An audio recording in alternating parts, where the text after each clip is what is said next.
दिखाऊंगा दाग चेहरों के, मैं आईना हूं दिखाऊंगा दाग चेहरों के, जिसे बुरा लगे वो सामने से हट जाए।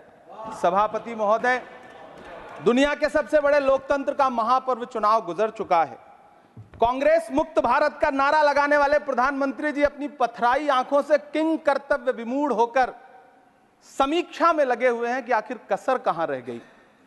सभापति महोदय, सारे प्रहसन किए गए, भाषाई मर्यादा को तार तार किया गया, एक पूरी कौम को घुसपैठिया पुकारा गया, मछली मंगल सूत्र भैंस से होते हुए मुजरा जैसे शब्दों से भाषणों को सजाया गया, चुने हुए मुख्यमंत्रियों को जेल भेजा गया, महाराष्ट्र में राजनीतिक दलों को तोड़ा गया, उनके सिंबल छीने गए, चाहे वो शिवसेना हो चाहे वो एनसीपी हो, विपक्ष के सबसे बड़े दल के बैंक अकाउंट को फ्रीज किया गया।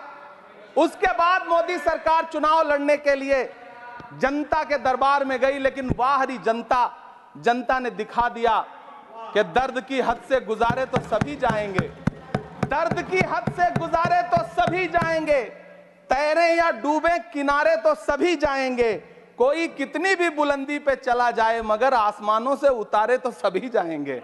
जनता ने दिखा दिया इस देश की। मैं महामहिम राष्ट्रपति महोदया के भाषण पर चर्चा करने के लिए, अभिभाषण पर चर्चा करने के लिए यहां खड़ा हुआ। सरकारी भाषण की मजबूरियां होती हैं, सरकार की तारीफ करनी पड़ती है, लेकिन जिस एक शब्द के इर्द गिर्द पूरा भाषण बुना गया था वो था अमृतकाल। सभापति महोदय, छात्र नौकरी मांगने पर लाठियां खा रहे हैं, 2 जून की रोटी मुहाल है, पेपर लीक ने लाखों छात्रों का भविष्य चौपट कर दिया है और देश को बताया जा रहा है कि अमृतकाल आया है। कभी कभी मेरा मन करता है कि मणिपुर में निर्वस्त्र करके घुमाई गई बेटियों से पूछूं कि अमृतकाल आया है या नहीं आया है। कभी कभी मेरा मन करता है सभापति महोदय कि देश के लिए ओलंपिक लाने वाली बेटियां जो इसी जंतर मंतर पर घसीटी गई, उनसे पूछूं कि अमृतकाल आया है कि नहीं आया है।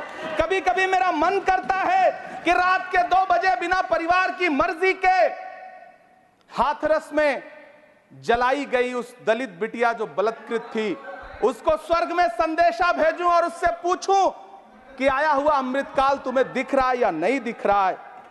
कभी कभी मन करता है कि मैं बिल्किस बानो से पूछूं कि देश में आया हुआ अमृतकाल तुम्हें नजर आ रहा है या नहीं आ रहा है।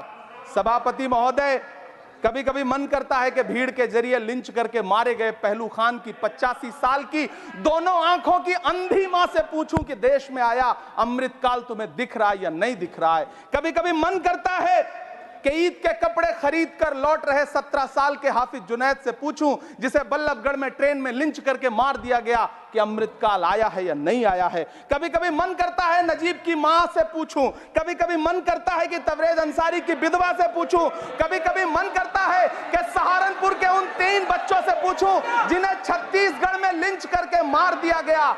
सभापति महोदय, कभी कभी मन करता है कि मैं गुजरात के चिखोदरा में क्रिकेट मैदान में लिंच करके मार दिए गए सलमान बोहरा के परिवार से पूछूं कि अमृतकाल आया है या नहीं आया है। कभी कभी मन करता है कि मैं अलीगढ़ के औरंगजेब उर्फ फरीद से पूछूं, जिसे लिंच करके मार दिया गया और बाद में उसी मृतक के ऊपर डकैती का मुकदमा कायम किया गया। सभापति महोदय, यह कैसा अमृतकाल है जिसके अभिभाषण में स्वास्थ्य पर सिर्फ आधे मिनट पर चर्चा हुई।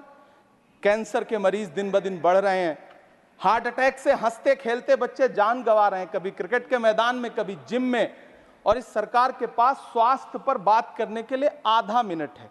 सभापति महोदय, कोविड वैक्सीन को लेकर के लंदन की अदालत से जो तथ्य देश के सामने आए हैं, उन्होंने भय फैला रखा है। कांग्रेस की सरकारों ने भी चेचक, पोलियो और प्लेग जैसी महामारियों के टीके लगवाए, लेकिन न तो कभी सर्टिफिकेट पर अपना फोटो छपवाया और न कभी उसके नाम पर वोट मांगे। कांग्रेस की सरकारों ने यह किया है, लेकिन इन सरकारों ने क्या किया है, मोदी जी ने क्या किया है कि राजनीतिक दलों को तोड़ा और तोड़ करके चुनाव लड़े, और चुनाव लड़ने के बाद भी आशातीत सफलता प्राप्त नहीं हुई है। सभापति महोदय, अंतिम 1 मिनट आपसे लूंगा, मुझसे बहुत सारे। आधा minute please. 1 minute sir. You have made a speech, you know what you have did. अंत में सभापति महोदय, मैं अंत में यही कहना चाहता हूं कि चुनाव आप यहाँ बैठ समाप्त हो जाइए। चुके हैं, सरकार बन चुकी है, लेकिन मुझे इस देश के प्रधानमंत्री जी से यह कहना है कि आप नारे लगाते थे सबका साथ सबका विकास। चुनाव के बाद अंतिम बात सर की, ये झूठी सच्ची अदाकारी। Nothing will अंतिम go on बात record सर, now. शेर सुना Nothing दो, will go on record. अंतिम Your बात time sir. is over. You can't follow time also.